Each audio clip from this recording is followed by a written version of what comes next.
let's talk bullies. Stay tuned. Hey sitters, welcome back to another video. It is Lydia. Thanks for joining me.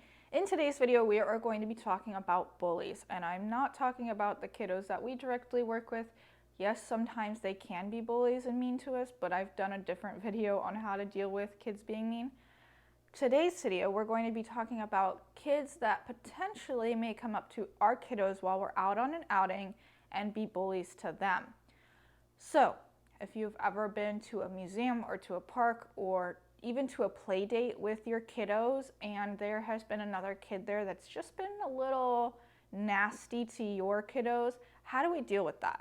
We're not parents. We're not the parent of that kid. So how do we step in politely, nicely, but still stand our ground and say this is not okay? So let's say you're at the park with your kiddos that you are babysitting for. That is probably the most common scenario because most of us are walking distance from parks and we go there to entertain the kids. So you're there, you're with your kiddos, and there's another kid at the park who is just being a little nasty to your kiddos. What are the steps that you take to shut that down, right?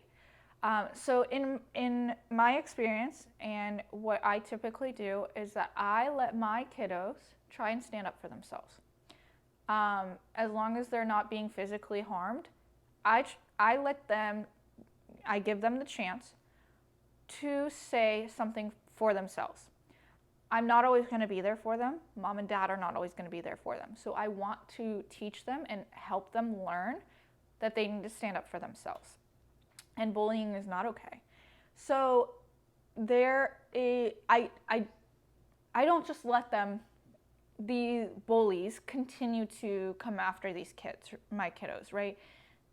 There's a certain point, and most of the time it's either my kiddos has already said, hey, please stop, I don't like that, that you're not being nice. Like those words, those are what I'm looking for. The stop, I don't like that, you're not being very nice. Those are the kind of things I'm looking for the kids to say. And if it doesn't stop, I step in. Now, if my kiddos are struggling with that, because I have had kids who don't know what to do or have never been in that scenario, I read body language. If they're starting to shut down, I'll step in. I'm not going to let them crumble. I want to support my kiddos that I'm there at the park with. So if I can read their body language and know that they may have never been in this situation before, or they don't truly know what to say, or haven't been taught what to say yet, then I'll step in. And usually I say something effective. There's two different things. If we're not sharing, I don't consider that really bullying, unless there's an aggressive intent behind it, right?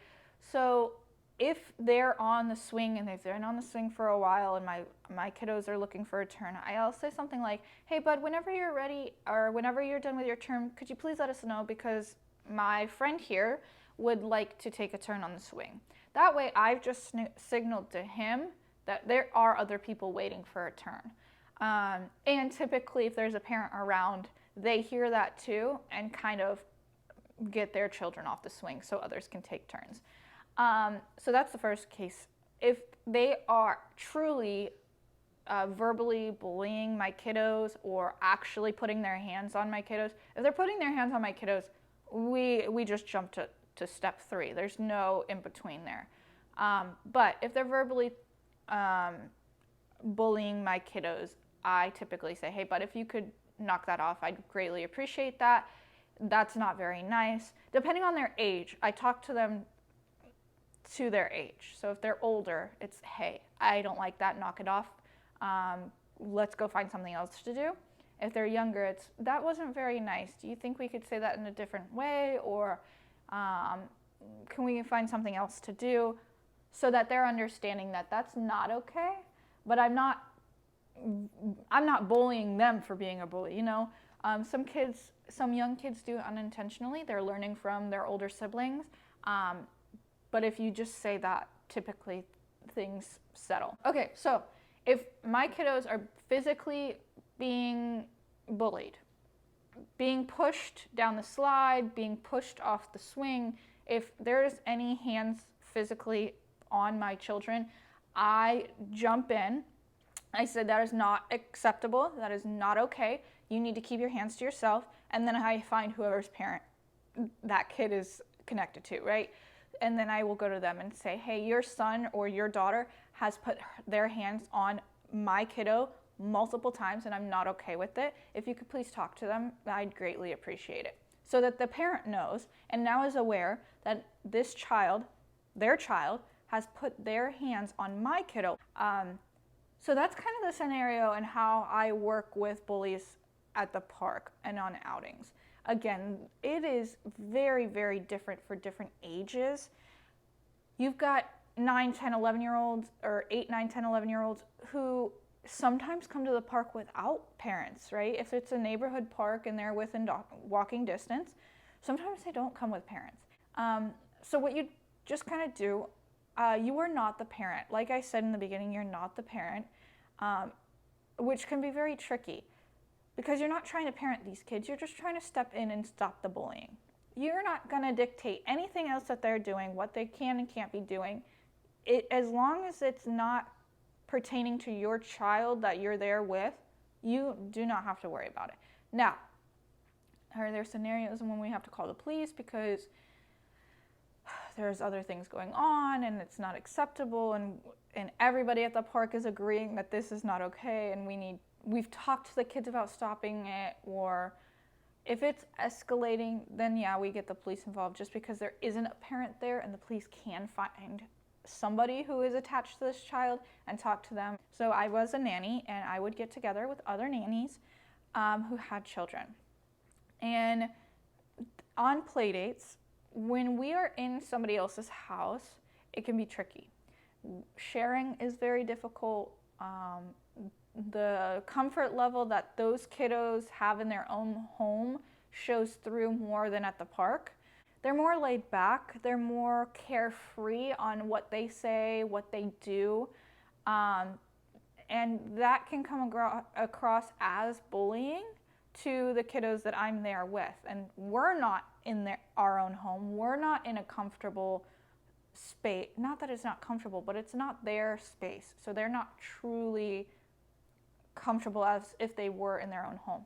So sometimes it's difficult to help them learn that even though we're not in our own home, we still deserve respect. We still don't need to be verbally bullied. We don't need to be pushed. We don't need to be things taken out of our hands. There's a lot of learning in that aspect as well for children. And the other nannies, we always talk about it, that